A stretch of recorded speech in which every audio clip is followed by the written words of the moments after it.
ونستعينه ونستغفره ونؤمن به ونتوكل عليه ونعوذ بالله من شرور أنفسنا ومن سيئات أعمالنا. من يهد الله فلا مضل له ومن يضلل فلا هادي له. أشهد أن لا إله إلا الله وحده لا شريك له، وأشهد أن سيدنا ونبينا ومولانا محمدا عبده ورسوله، أرسله ربه بالحق بشيرا ونذيرا وداعيا إلى الله بإذنه وسراجا منيرا، صلى الله تعالى عليه وعلى آله وصحبه وبارك وسلم تسليما كثيرا. أما بعد، فأعوذ بالله من الشيطان الرجيم. بسم الله الرحمن الرحيم. يا أيها الناس إنا خلقناكم من ذكر وأنثى وجعلناكم شعوبا وقبائل لتعارفوا إن أكرمكم عند الله أتقاكم إن الله عليم خبير. وقال النبي صلى الله عليه وسلم: إن الله لا ينظر إلى صوركم وإلى أجسامكم ولكن ينظر إلى قلوبكم وأعمالكم أو كما قال صلى الله عليه وسلم. கண்ணியத்திற்குரிய அல்லாஹ்வின் நல்லடியார்களே, பெருமானார் ஸல்லல்லாஹு அலைஹி வஸல்லம் அவர்களுடைய வாழ்வை குறித்து அதிகமாக பேசப்படுகிற ஒரு மாதம். ரசூல் ஸல்லல்லாஹு அலைஹி வஸல்லம் அவர்களுடைய பல்வேறு விஷயங்களை குறித்து பேசப்படுகிற இந்த மாதம் என்றாலுமே கூட, எவ்வளோ பயான்கள் பல்வேறு விஷயங்கள் சொல்லப்படுகிற போது கூட, உண்மையிலுமே இந்த சமூகம் நபி ஸல்லல்லாஹு அலைஹி வஸல்லம் அவர்களை எல்லா விஷயங்களிலும் முன்மாதிரியாக எடுத்து அவர்களை நாம் பின்பற்றி நடக்கிறோமா என்பதை எண்ணி பார்ப்பது கிடையாது. அவர்களை பின்பற்றுகிற விஷயத்தில் நாம் எந்த அளவுக்கு இருக்கிறோம் என்பதை எண்ணி பார்ப்பதில்லை. குறிப்பாக ரசூல் ஸல்லல்லாஹு அலைஹி வஸல்லம் அவர்களுடைய மார்க்கத்தினுடைய தனித்துவம் என்ன? உயர்வு தாழ்வற்ற ஒரு சமூகத்தை உருவாக்கினார். உயர்வு தாழ்வற்ற ஒரு சமூகம். ஏன்னா உலகத்தில் எல்லா அல்லாஹ்வால் அனுப்பப்பட்ட எல்லா நபிமார்களும் இந்த செய்தியை சொன்னாங்கதான்.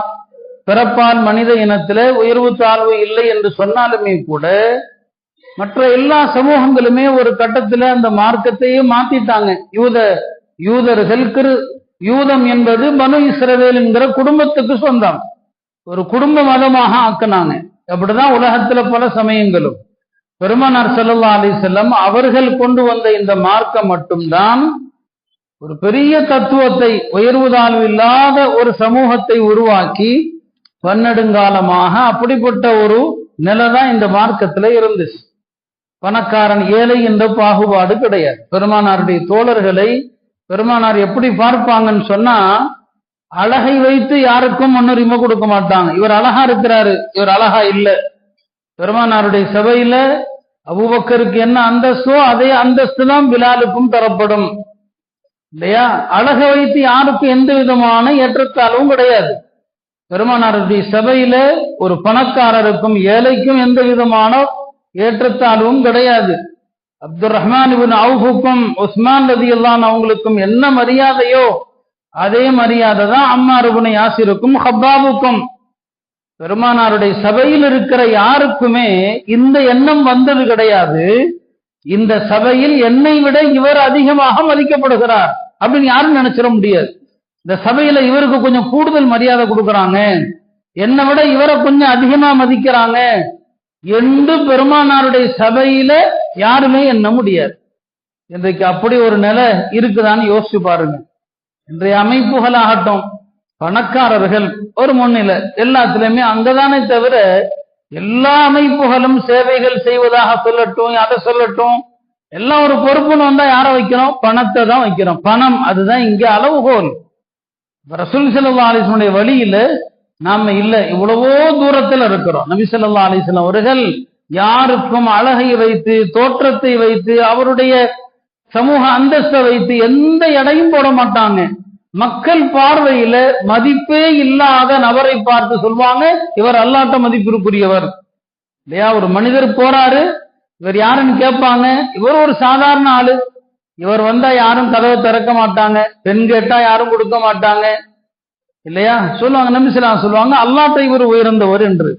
ஆக ரசூல் ஸல்லல்லாஹு அலைஹி வஸல்லம் அவர்கள் மனிதர்களை தோற்றங்களை வைத்து சமூக அந்தஸ்தை வைத்து அவங்க எடை போட்டதில்லை. இந்த தீனுல் இஸ்லாத்தை யார்கிட்டையும் சொல்லுவாங்க, சின்ன பையன்டையும் சொல்லுவாங்க, எத்தகைய மனிதரிடத்திலும் சொல்ல தயங்க மாட்டாங்க. ஹைபர் போர் நடந்து கொண்டிருக்கிற ஒரு நேரம், பெருமானார் ஸல்லல்லாஹு அலைஹி வஸல்லம் அவர்கள் யூதர்களுடைய கோட்டையை முற்றுகையிட்டு இருக்கிற நேரம் அது. அந்த நேரத்துல ஒரு கருப்பு நிற ஒரு அடிமை, ஒரு ஆட்டு இடையர் வருகிறார். வந்து சொல்றார், யா ரசூலல்லாஹ், எனக்கு இஸ்லாம்னா என்னன்னு சொல்லுங்கன்னு சொல்லி. பாருங்க, போர்க்களம் இல்லையா, யூதர்களுடைய கோட்டையை சுத்தி இருக்கிறாங்க. அந்த நேரத்துல வந்து எனக்கு இஸ்லாத்தை சொல்லுங்க. சரி, சொல்ற ஆளு ஒரு பெரிய நபரா, ஒரு சமுதாயத்துல ஒரு பெரிய புறமுகரா, இந்த வேலையெல்லாம் இருந்தாலும் அவருக்கு முக்கியத்துவம் கொடுத்து சொல்றதுக்கு அப்படின்னா இல்ல. ஒரு யூதருடைய ஆடுகளை மேய்க்கக்கூடிய, கூலிக்கு வேலை செய்யக்கூடிய ஒரு ஆட்டு இடையன், எனக்கு இஸ்லாத்தை சொல்லுங்க. சம்பவத்தை அறிவிக்கக்கூடியவரே சொல்வாரு, பெருமானார் யாரையும் இழிவாக கருதி அவருக்கு இஸ்லாத்தை சொல்ல தயங்கியது கிடையாது. யாரா இருந்தாலும் சரி. உடனே நபி ஸல்லல்லாஹு அலைஹி வஸல்லம் அவர்கள் அவருக்கும் என்ன செய்யறாங்க, இஸ்லாத்தை சொல்றாங்க, கலிமா சொல்லி கொடுக்கறாங்க, முஸ்லீம் ஆயிடுறாரு. முஸ்லீம் ஆனதும் அவர் சொல்றாரு, யா ரசூலல்லாஹ், இந்த ஆடுகள் எல்லாம் என்னுடையதல்ல, நீங்கள் எந்த யூதர்களை முற்றுகையிட்டு இருக்கிறீர்களோ அதில் ஒருவருக்கான ஆடு, அந்த யூத எஜமானுக்குரியது. இப்ப நான் என்ன செய்யட்டும் இந்த ஆடுகளை? பெருமான, ஏன்னா நான் அங்க போய் கொடுக்கவும் முடியாது, கொடுத்தா உங்களுக்கும் அவருக்கும் போர் நடக்கிற காலம், நான் கொடுத்துட்டு உங்கள்கிட்ட வந்து சேர முடியாது, திரும்பி வர முடியாது. இந்த ஆடுகள் தானா எப்படி போகும்? பெருமானார் சொன்னாங்க, இந்த ஆடுகளுடைய முகத்துல அடிப்பா, எல்லா ஆடுகளும் அதற்குரிய எஜமான இடத்துல போய் சேரும்னு சொன்னாங்க. அந்த யூதர், அந்த அந்த இடையன் என்ன செஞ்சாரு, ஒரு பிடி அப்படி கல்லை எடுத்தாரு, பொடி கற்களை எடுத்தாரு, இந்த ஆட்டு மந்தையில முகத்துல அப்படி அடிச்சாரு. சொன்னாரு, நீங்கள் எல்லாம் உங்களுடைய எஜமானர்களிடத்திலே போய் சேருங்கள், இனி உங்களோடு நான் ஆடு வைக்க மாட்டேன் என்று சொல்லிட்டார். அந்த ஆடுகள் எல்லாம் கரெக்டா அந்த எஜமான அடைக்கப்பட்ட கோட்டைக்கு தான் போகுது.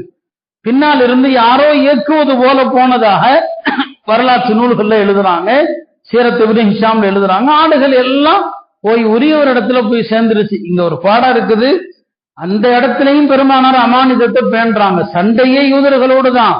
நினைச்சிருந்தா யூதர்களுடைய ஆடுகள் தானே நமக்கானது என்று எடுத்திருக்கலாம்.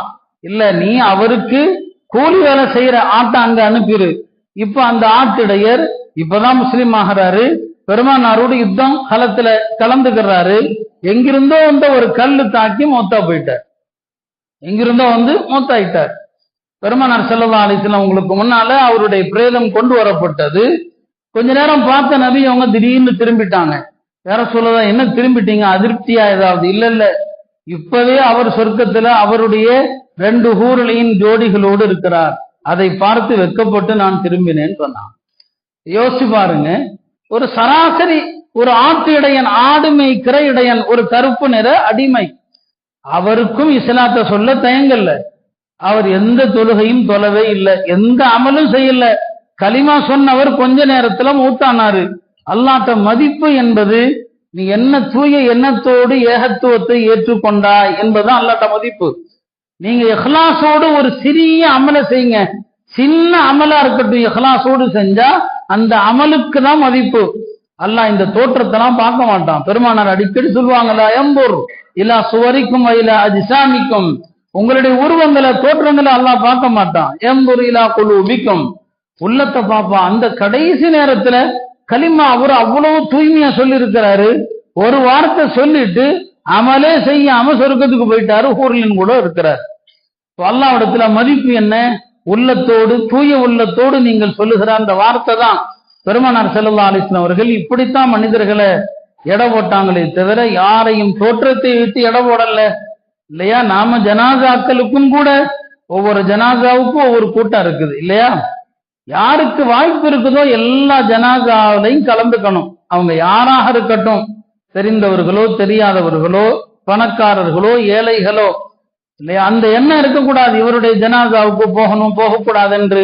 பெருமானாருடைய காலத்துல ஒரு சாதாரண பெண்மணி தான், பள்ளிவாசலை கூட்டுகிற ஒரு பெண்மணி இறந்துட்டாங்க. மக்கள் சொல்ல தவறிட்டாங்க, பெருமானாரிடம் அறிவிக்கல. அந்த பெண் வரல, பள்ளிக்கு கூட்டக்கூடிய பெண் வரலையேன்னு கேட்டாங்க. இங்க அந்த அம்மா எங்கன்னு கேட்டாங்க. யார சொல்லலாம், இரவிலேயே அந்த அம்மா இறந்துட்டாங்க, இரவு நேரத்துல ஏன் உங்க தூக்கத்தை கெடுப்பானே, நாங்களே ராத்திரியோடு கொண்டு போய் அடக்கிட்டோம்னு சொன்னாங்க. என்கிட்ட நீங்க சொல்லக்கூடாதா? நீங்க உங்களில் ஒருவர் இறந்தால் அவருக்கு நான் தொழுவதன் மூலம் அல்லாஹ் மன்னரைகளை பிரகாசமாக்குகிறார். இந்த கபறுகள் மம்லூஅத்தும் குல்மன், அவைகள் இருளால் சூழ்ந்திருக்கிறது. நான் தொலை வைப்பதன் மூலம் அல்லாஹ் பிரகாசமாக்குறான். ஏன் சொல்லலன்னு சொல்லி துல்லூனி அலா கபரிஹா, எங்க அந்த அம்மாவுடைய கபரை காட்டுங்கன்னு சொன்னாங்க. அந்த அம்மாவுடைய கபருக்கு பக்கத்துல கபர்ல தொழுதார்கள். நபி ஸல்லல்லாஹு அலைஹி வஸல்லம் மஸ்ஜிதை கூட்டுகிற ஒரு சாதாரண பெண் என்று அலட்சியப்படுத்தல, ஒரு சராசரி பெண் என்று அலட்சியம் காட்டல. அங்கேயும் அவங்க உயர்வு கொடுத்தாங்க. அவங்க செய்யற அந்த சின்ன வேலை, அந்த வேலைக்கு அல்லாஹ்ட்ட எவ்வளவு பெரிய மதிப்பு நமக்கு என்ன தெரியும்? நமக்கெல்லாம் தெரியும் தான். அப்துல்லாஹ் இப்னு உம்மி மக்தூம் ஒரு பார்வை தெரியாத ஒரு ஏழை சஹாபி. அவர் விஷயத்துல அல்லாஹ் பெருமானாரை லேசா கொஞ்சம் கடிந்து கொண்டான், கொஞ்சம் கடிஞ்சுக்கிட்டான். பெருமானார் குறைஷி தலைவர்களோடு பேசும்போது அவர் வந்துட்டார். அவருக்கு தெரியாது நபி அவங்க யாரோடு பேசுறாங்கன்னு தெரியாது. அவருக்கு பாவம் பார்வை இல்லை, அதனால வந்துட்டார். அவரு பெருமானாருக்கு கொஞ்சம் சங்கடம், இந்த நேரத்துல வந்துட்டாரேன்னு சொல்லி அல்லாஹ் அந்த விஷயத்துல அவங்கள கண்டித்தான். அபசவத்தவல்லா அஞ்சா அஹுல் அமா என்று அல்லாஹ் கண்டித்தான். ஒரு பார்வை தெரியாதவர் வந்தபோது முகம் சுளித்தீர்களா, கடுகடுத்தீர்களா என்று நபியை கண்டிச்சான். இந்த ஆயத்து இறங்கின பிறகு அப்துல்லாஹ் இப்னு உம்மி மக்தூம் பெருமானாருடைய சபைக்கு வரும்போதெல்லாம் பெருமானார் அவரை இப்படித்தான் வரவேற்பார்கள். மர்ஹபம் பிமன் ஆஸபனி ரப்பி, யார் விஷயத்துல என் ரப்பு என்னை கண்டித்தானோ அத்தகைய இப்னு உம்மி மக்தூம் அவர்களே வருகன்னு சொல்லுவான். அல்லாவே உங்க விஷயத்துல என்ன கண்டிச்சுட்டான், வாங்க அப்படின்னு சொல்லி அவரை கூப்பிடுவாங்க. பெருமானார் அவருக்கு கொடுத்த மரியாதை என்ன? பார்வை தெரியாத சாதாரண மனிதர், ஏழைதான். பெருமானார் போர்க்களங்களுக்கு செல்வதாக இருந்தா மஸ்ஜிது நபவியில அவரை தான் தன்னுடைய ஹலீஃபாவா வச்சுட்டு போவாங்க. அவர் தான் என்னங்க ஜன்னத்து தொழுகை நடத்துவார். வெள்ளிக்கிழமை வந்தா அவர் தான் ஜும்மா நடத்துவாரு இல்லையா? மெம்பர்ல அவர் தான் ஹுத்பா ஓதுவார். யோசிச்சு பாருங்க, யாருடைய ஹலீஃபா? பெருமானாருடைய ஹலீஃபா. ஒரு பார்வை தெரியாத சாதாரண மனிதரை போருக்கு பயணங்களில் செல்கிற காலத்துல மஸ்ஜிதுல இமாம் ஹத்தீப் யாரு? அவர் தான். நாம இன்னைக்கு அப்படி யாருக்காவது ஒரு இடம் கொடுக்குமா? அந்தஸ்தை பார்க்கல, அவருடைய உயர்வை பார்க்கல, தோற்றத்தை பார்க்கல. சட்டமேதைகளிடத்துல ஒரு கருத்து வேறுபாடு இருக்குது, பார்வை தெரியாதவர் இமாம செய்யலாமான்னு சொல்லி. அதுக்கு காரணம் அவங்க எந்த பார்வையில பார்ப்பாங்கன்னா, அவருக்கு அசுத்தங்கள் இருப்பதெல்லாம் தெரியாது, சில நேரங்களில் தொழுகை கூடாம போயிடுமே அப்படிங்கிறதுக்காக பார்ப்பாங்க. மற்றபடி உயர்வு தாழ்வு அல்ல. அல்லாஹ்வுடைய தூதர் அவரை தான் வச்சுட்டு போவாங்க. பெருமானார் வர்ற வரைக்கும் அவர் தான் இமாம். அதை விட பெருமானார் அவருக்கு கொடுத்த உயர்வு என்ன? மஸ்ஜிது நபவியுடைய 2 முஅஸ்ஸின்களில் அவர் ஒருவர். பிலால் ஒரு முஅஸ்ஸின், அப்துல்லாஹ் இப்னு உம்மி மக்தூம் இன்னொரு முஅஸ்ஸின். பாருங்க, அவருக்கு பார்வை தெரியாது. பார்வை தெரியாதவரை முஅஸ்ஸின் ஆக்குனா எப்படிங்க அவர் வக்துக்கு பாங்கு சொல்வாரு? வக்துக்கு அவர் எப்படி பாங்கு சொல்வாரு அப்படின்னா, அவருக்கு நேரம் வருவதை சொல்வதற்கென்றே சில பேரை நியமிச்சிருந்தாங்க. அவங்க சொல்லுவாங்க, காலையில ஃபஜ்ர் நேரம் வந்து விட்டது அப்படின்னா பாங்கு சொல்லுவார். ஒவ்வொரு வக்துக்கும் பிலால் சில நேரத்துக்கு, அவர் சில நேரத்துக்கு. பெருமானாருடைய காலத்துல இரவுல 2 பாங்கு சொல்லுவாங்க. ஃபஜ்ர் வக்துக்கு முன்னால ஒரு பாங்கு, வக்து வந்ததும் ஒரு பாங்கு. இன்னைக்கு நாம ஹரமைன் ஷரீஃபில் அப்படித்தானே பாக்குறோம். புனித மக்காவிலும் மதீனாவிலும் 2 பாங்கு. பெருமானார் காலத்தில் அப்படிதான். முதல் பாங்கு யாரு சொல்லுவாரு? பிலால் சொல்லுவாங்க. 2வது பாங்கு இப்னு உம்மி மக்தூம் சொல்லுவாங்க. மக்களுக்கு பெருமானார் சொல்லிடுவாங்க, பிலால் பாங்கு சொன்னா சஹர் சாப்பிடுறத நிறுத்திடாதீங்க. அவர் இரவுல பாங்கு சொல்றாரு, அந்த பாங்க கேட்டு சஹர நிறுத்தாதீங்க. இப்னு உம்மி மக்தூம் ஃபஜ்ர் வக்து வந்ததும் சொல்வாரு, அவர் பாங்கு சொன்னா நிறுத்திடுங்க சாப்பாட்ட அப்படின்னு சொன்னாங்க பெருமானார். ஆனா முதல்ல எப்படி வச்சிருந்தாங்கன்னா, இரவுல பாங்கு சொல்வது பார்வை தெரியாத அப்துல்லாஹ் இப்னு உம்மி மக்தூம், அவர் தான் இரவுல சொல்லுவார். பிலால் தான் ஃபஜ்ர் பாங்கு சொல்லுவாங்க. அப்படிதான் முதல்ல இருந்துச்சு. ஒரு நாள் பிலாலுக்கே தப்பு ஏற்பட்டு போச்சு. அவர் சுபு சாதிக்கு முன்னால பாங்க சொல்லிட்டார். இப்பயும் சில பள்ளிகளை அப்படிதான் சொல்லிட்டு இருக்கிறாங்க. நான் பெருமைக்கு சொல்ல டெய்லி கவனிக்கிறேன். ஒரு பள்ளியில வக்து வர்றதுக்கு முன்னால 4:40 42க்கெல்லாம் தொடர்ந்து ஒரு மோதினார் பாங்க சொல்றாரு. அது யாருன்னு எனக்கு தெரியல, எந்த பள்ளியிலும் தெரியல. அது எப்படிங்க வக்துக்கு முன்னால பாங்க சொல்லி அந்த பாங்க கேட்டு தஹஜ்ஜுத் ஒரு பெண்கள் யாராவது ஃபஜ்ர் தொழுதுட்டா என்ன ஆகும்? இது நான் விளையாட்டா இது? அப்படி ஒருத்தர் சொல்றாரு. இப்ப பெருமானார் காலத்துல முதல்ல யார் ஃபஜ்ருக்கு பாங்க சொல்வார்னா பிலால் தான். பிலால் ரலியல்லாஹு அவர்கள் ஒரு நாள் ஃபஜ்ருக்கு முன்னால வக்துக்கு முன்னால வாங்க சொல்லிட்டாங்க. அப்ப நபி அவங்க கூப்பிட்டு, அப்பா வக்தே வரல, அதுக்குள்ள என்ன வாங்க சொல்லிட்டு அவருக்கு தண்டனை. மறுபடியும் மக்களிடம் அறிவிப்பு செய், இன்னல் அப்த கத்னாம், மக்களே இந்த பிலால் தூக்க கலக்கத்துல தப்பா வாங்க சொல்லிட்டேன், இன்னும் வக்து வரல அப்படின்னு அறிவிப்பு செய். தப்பா வாங்க சொன்னா அதுக்கு தண்டனை அதாங்க. பெருமானார் சொல்றாங்க சொல்லு அப்படின்னு சொல்லி. இப்ப அதுக்கப்புறம் தான் பிலால் சொன்னாரு, என் பார்வை இப்ப சரியில்லை, முன்ன மாதிரி இல்லை, அதனால நான் ஃபஜ்ருக்கு இனிமே வாங்க சொல்லலை, என்ன முறைய மாத்துங்கன்னாங்க. உடனே தான் அவரை நீ ராத்திரி வாங்க சொல்லு, இப்னு உம்மி மக்தூம் ஃபஜ்ருக்கு வாங்க சொல்லட்டுன்னு மாத்தினாங்க. சொல்ல வந்தது, பெருமானார் மஸ்ஜிது நபவியில மோதினாக நியமித்த 2 பேருமே யாருங்க? சாதாரண மனிதர்கள். பிலாலும் சரி இல்லையா, சாதாரண ஒரு கருப்பு நிற அடிமை தானே அவரு. அல்லாஹ் இந்த தீனை கொண்டு அவருக்கு எவ்வளவு பெரிய அந்தஸ்தை கொடுத்தான். இந்த கனவை பாங்கல கண்ட தோழர் வேற, அப்துல்லாஹ் இப்னு ஸைத், அவர் தான் இந்த கனவுடைய வார்த்தைகள் அவருக்கு கனவுல காட்டப்பட்டது.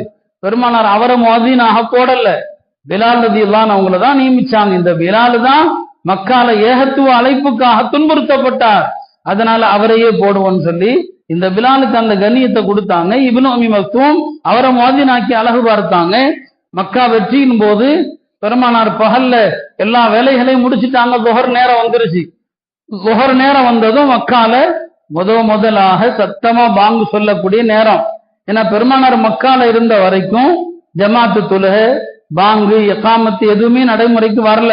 அதெல்லாம் மதீனா வந்த பிறகுதான் வந்துச்சு. இப்ப 8ஆம் ஆண்டு மக்கா வெற்றி கொள்ளப்பட்டு ظுஹர் வக்து வருது, பாங்கு சொல்லணும். யாரை கூப்பிடுறாங்க? அவ்வளவு பெரிய மஜ்லிஸ்லயும் பிலால தான் அழைக்கிறாங்க. எங்க பாங்கு சொல்றது? ஏறு காபாவுக்கு மேல, காபாவுக்கு மேல ஏறு பாங்கு சொல்லு. இதெல்லாம் அப்ப அது வரைக்கும் முஸ்லீம் ஆகாம இருக்கிறாங்க நிறைய பேர் மக்கால, அதுக்கப்புறம் முஸ்லீம் ஆயிடுவாங்க எல்லாரும். அந்த முஸ்லீம் ஆகாத காபிர்கள் எல்லாம் பல பேர் இந்த காட்சியை பார்க்க கூடாதுன்னு மக்கா விட்டு பக்கத்து ஊருக்கு ஓடி போயிடுறாங்க.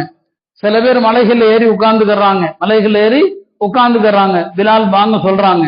அந்த தலைகள் ஒவ்வொன்றும் ஒவ்வொரு விதமான கமெண்ட்ஸ் சொல்லுது, ஒவ்வொரு தலைவரும் ஒவ்வொன்றும். ஒருத்தர் சொல்றாரு, என் தந்தை வாக்கியம் மிக்கவர், கொடுப்பினை மிக்கவர், இந்த காட்சியை பார்க்கல, இந்த காட்சியை பார்க்கல. ஒருத்தர் சொல்றாரு, இந்த ஆளு பாங்கு சொல்றது அல்லாஹ்வுக்கு பிடிக்காத செயலா இருந்தா அல்லாஹ் இந்த ஆளை தண்டிக்க தான் போறான் அப்படின்னு ஒருத்தர் சொல்றாரு. அபூ சுஃபியானும் உட்கார்ந்து இருக்கிறாரு, அவரும் முஸ்லீம் ஆகல. என்ன அபூ சுஃபியான், நீங்க என்ன சொல்றீங்க? நான் எதுவுமே பேசலப்பா, நான் என்ன பேசினாலும் இங்க இருக்கிற கல்லும் முகமதுக்கு சொல்லி கொடுத்துருன்ட்டார். நான் என்ன கருத்தை சொன்னாலும் இங்க இருக்கிற கல்லும் அவருக்கு சொல்லி கொடுத்துரும், வம்பே வேண்டாம், நான் எதுவுமே பேசல அப்படின்ட்டார். பிலால்ல தான் பாங்கு சொல்லி முடிச்சுட்டாங்க. ஜிப்ரீல் வந்தாங்க, யார் என்னென்ன சொன்னாங்களோ எல்லாத்தையும் சொல்லிட்டாங்க. சொல்லலாம், இவர் இப்படி சொன்னார், இவர் இப்படி சொன்னார், இவர் இப்படி சொன்னார். நேரா நபிஸுல்லாஹ் வந்தாங்க அந்த தலைவர்கள்ட்ட. லகத் அலிம்து அல்லதி மா குல்தும், நீங்க என்னென்ன சொன்னீங்களோ எல்லாம் எனக்கு தெரிஞ்சு போச்சுன்னு சொல்லி உடனே அந்த இடத்துல 2 பேரும் முஸ்லீம் ஆயிட்டாங்க. யார சொல்லலாம், இதுவரைக்கும் எங்களுக்கு தெரியல, நீங்க இப்ப இந்த இடத்துல நீங்க இல்ல, எப்படி உங்களுக்கு தெரிஞ்சது? முஸ்லீம் ஆயிட்டாங்க. சொல்ல வந்தது என்ன, காபாவுக்கு மேல் வாங்க சொல்லுகிற அந்த உயரிய அந்தஸ்தை யாருக்கு கொடுத்தாங்க? தன்னுடைய குடும்பத்துல உள்ள யாருக்காவது கொடுத்தாங்களா? குறைஷி குலத்துல உள்ள யாருக்காவது அந்த அந்தஸ்தை கொடுத்தாங்களா? எந்த சமயமாவது ஒரு சராசரி மனிதனுக்கு அவனுடைய ஆலயத்துல இந்த கண்ணியத்தை, இந்த மரியாதை கொடுக்குமா எந்த மதமாவது? பெருமானார் ஸல்லல்லாஹு அலைஹி வஸல்லம் அவர்கள் ஹஜ்ரத் பிலால் ரலியல்லாஹு அவர்களுக்கு தான் அந்த இடத்தை கொடுத்து அழகு பார்த்தாங்க. மக்காவுடைய தலைவர்கள் சகிக்க முடியல, அவங்களால ஜீரணிக்க முடியல அந்த காட்சி. ஏன்னா அவங்கள்ட்டையும் இங்க பிராமணர்கள்ட்ட என்ன உயர்வு தாழ்வு இருக்குதோ அவங்கள்ட்ட இருந்துச்சு, யூதர்களிடத்துல என்ன உயர்வு தாழ்வு இருந்ததோ அதெல்லாம் அவங்கள்ட்ட இருந்தது. எல்லாத்தையும் ஒழிச்சு கட்டினாங்க தானே, எல்லாவற்றையும் ஒழிச்சு கட்டினாங்க. யாரையும் பெருமானார் ஸல்லல்லாஹு அலைஹி வஸல்லம் அவர்கள் சாதாரணமாக எப்போதுமே கருதியது கிடையாது. இந்த மார்க்கத்துல தூய எண்ணத்தோடு செய்யக்கூடிய அமல், அவ்வளவுதான். இன்ன அக்ரமக்கும் இன்தல்லாஹி அத்காக்கும், உங்களில் அல்லாஹ்விடம் உயர்ந்தவர் யாருன்னு சொன்னா அவருடைய இறையச்சம். அல்லாஹ் அதை தான் பார்க்கிறான். தக்வா ஹாவுனா, இந்த தக்வாவை தான் பார்க்கிறான். அதனாலதான் நபி ஸல்லல்லாஹு அலைஹி வஸல்லம் யாரையுமே குறை சொல்ல அனுமதிக்கவே மாட்டான். ஏதாவது 1-2 செஞ்சிருப்பாங்க. ஒரு சஹாபி ஆமிர் இப்னுல் அக்வா, ஹைபர்ல அவர் இறந்துட்டார். அவர் எப்படி இறந்தாருன்னு தெரியலங்க, இறந்துட்டார் ஆமிர் இப்னுல் அக்வா. சில பேர் என்ன நினைச்சாங்கன்னா அவர் கையில வச்சிருந்த வாளால அவரே குத்தி தற்கொலை பண்ணிட்டாருன்னு சில பேர் பேசிட்டாங்க. எல்லா கூட்டத்திலையும் சில அவதூறுகள் பேச சில பேர் இருக்கதான் செய்வாங்க. அவங்க சில பேர் அப்படி பேசிட்டாங்க. பெருமானார் ஸல்லல்லாஹு அலைஹி வஸல்லம் சொன்னாங்க, இல்லவே இல்லை, அவர் அப்படிப்பட்ட சஹாபி இல்லை. இன்னஹு ஜாஹிதுன் முஜாஹிதுன், அவர் தீனுக்காக கஷ்டப்பட்டு அல்லாஹ்வுடைய பாதையில போராளியாக இறந்திருக்கிறார் அப்படின்னு சொல்லிவிட்டு சொன்னாங்க, இந்த புவியில் நடந்த அரபுகளில் அவரை போன்ற மனிதரை பார்க்க முடியாதுன்னு சொன்னாங்க. இந்த பூமியில அவரை மாதிரி ஒரு அரபி யாரும் நடந்ததில்லை. ரசூல் ஸல்லல்லாஹு அலைஹி வஸல்லம் எந்த மனிதரையும் யாரும் குறைத்து பேசுவதை எந்த இடத்திலையும் நபி ஸல்லல்லாஹு அலைஹி வஸல்லம் அவர்கள் இடமே கொடுக்க மாட்டான். அவருடைய செயலுக்கான என்ன சின்னதோ பெரியதோ அவருடைய செயலுக்கு அல்லாஹ்ட்ட மதிப்பு இஹ்லாஸை பொறுத்து தான். யாரா இருந்தாலும் சரி, உயர்ந்தவரோ தாழ்ந்தவரோ, உயர்ந்தவர்கள் எல்லாருக்குமே அதான் மதிப்பு. அன்னை ஹதீஜா இருக்கிறாங்க, அவங்க இந்த தீனுக்காக எவ்வளவு தியாகங்கள், பெருமானாருக்காக எவ்வளவு அர்ப்பணிப்புகள் இல்லையா. முதல்ல பெருமானாருக்கு நபித்துவம் வந்த போது அதை மனைவிட்ட தான் சொன்னாங்க, வேற யார்ட்டையும் சொல்லல, மனைவிட்ட தான் சொன்னாங்க. ஹஜ்ரத் ஹதீஜா அவர்கள் ஈமான் கொண்டாங்க, பெருமானாருக்கு ஆதரவா இருந்தாங்க, பெருமானாருடைய உள்ளத்தை ஊக்கப்படுத்தினாங்க, எல்லா கஷ்ட நஷ்டங்களிலும் பங்கெடுத்தாங்க. அதற்கு என்ன பரிசு அவங்களுக்கு கிடைத்தது? அல்லாஹ் தஆலா 2 பரிசை கொடுத்தான். ஒன்று ஜிப்ரீல் அலைஹிஸ்ஸலாம் அவர்களிடத்துல சொல்லி, போய் ஹதீஜா அவர்களுக்கு என்னுடைய சலாமை சொல்லுங்கள் என்று அல்லாஹ் வந்து ஜிப்ரீலிடம் சொல்லி அன்னை ஹதீஜாவுக்கு சலாம் சொல்லுமாறு சொன்னான். அல்லாஹ்வுடைய சலாமை பெற்ற ஒரு தோழர் ஒரு சஹாபி யாருன்னா அன்னை ஹதீஜா அவங்க தான். இரண்டாவது என்ன, நபி ஸல்லல்லாஹு அலைஹி சொன்னாங்க, அல்லாஹ் எனக்கு ஹதீஜாவுக்கு ஒரு சுப செய்தி சொல்லுமாறு ஆணையிட்டான். அல்லாஹ் அவர்களுக்கு சொர்க்கத்துல ஒரு முத்து மாளிகை, அந்த மாளிகையில கூச்சல் இல்லை, அந்த மாளிகையில குழப்பம் இல்லை, ஒரு அமைதியான முத்து மாளிகையை கொண்டு அல்லாஹ் அவங்களுக்கு சுப செய்தி சொன்னான் என்று பெருமானார் சொன்னாங்க. அப்போ ஹதீஜா ரலியல்லாஹு அன்ஹாவுடைய அந்த தியாகம் தூய்மையானதாக இருந்தது. அதற்குரிய பரிசு என்ன என்பதை பெருமானார் ஸல்லல்லாஹு அலைஹி வஸல்லம் அவர்கள் அதை அவங்களுக்கு சொன்னாங்க. அதனால அருமையானவர்களே, பெருமானாருடைய வாழ்க்கைய பல்வேறு கோணங்கள்ல பேசப்படுகிற இந்த காலகட்டத்திலையும் கூட நாம சமூகத்துல பாரபட்சம் பார்க்கிறோம், ஏற்றத்தாழ்வு பார்க்கிறோம், பணக்காரன் ஏழன் பிரிக்கிறோம். ஹஜ்ரத் சஅத் பின் அபி வக்காஸ் அவர்கள் கொஞ்சம் ஒரு முறை அவங்களுக்கு தான் உயர்ந்தவர் அப்படிங்கிற ஒரு பெருமை வந்துருச்சு. தான் உயர்ந்தவர் என்று, அந்த குறைஷி வம்சத்தை சார்ந்தவர், கொஞ்சம் வசதியானவர். அப்பதான் நபி ஸல்லல்லாஹு அலைஹி வஸல்லம் சொன்னாங்க, சாத் அவர்களே தெரிந்து கொள்ளுங்கள், இன்னமா துன்சரூன் வ துர்ஸகூன் பிதுஅஃபாயிக்கும். இதை எல்லா பணக்காரர்களுக்கும் ஒரு செய்தியா பெருமானார் சொன்னாங்க. பணக்காரங்களுடைய எண்ணம் என்ன? நம்மளாலதான் எல்லாம் நடக்குது இல்லையா, நம்மளாலதான் மதரசா நடக்குது, நம்மளாலதான் மஸ்ஜித் நடக்குது, நம்மளாலதான் ஊர்ல உள்ள ஏழை குமர்கள் எல்லாம் கல்யாணம் கட்டி கொடுக்கப்படுறாங்க, என்னால் என்னால் என்னால் என்று பணக்காரன் நினைக்கிறான். சஅத் பின் அபி வக்காஸுக்கும் மனசுல வந்துருச்சு. பெருமானார் எல்லாருக்கும் ஒரு சாட்டை அடியாக சொன்னாங்க, அறிந்து கொள்ளுங்கள், அல்லாஹ்வுடைய உதவி உங்களுக்கு கிடைப்பதும் அல்லாஹ்வுடைய புறத்தில் இருந்து வாழ்வாதாரம் வழங்கப்படுவதும் சமூகத்தில் உள்ள பலவீனமான மனிதர்களை கொண்டுதான். இன்னமா துன்சரூன் வ துர்ஸகூன பிதுஅஃபாயிக்கும்.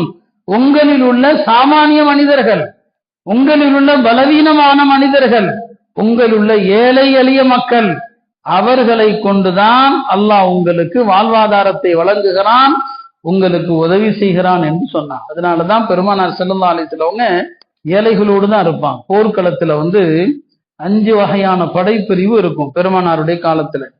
அந்த 5 வகையான படைப்பிரிவுல கடைசியா வருவாங்க யாருன்னு சொன்னா, அவங்கள்ட்ட சரியான வாகனம் இருக்காது, மெலிந்து போன நோய்வாய்ப்பட்ட பலவீனமான வாகனத்துல ஏழை தோழர்கள் வந்திருப்பாங்க.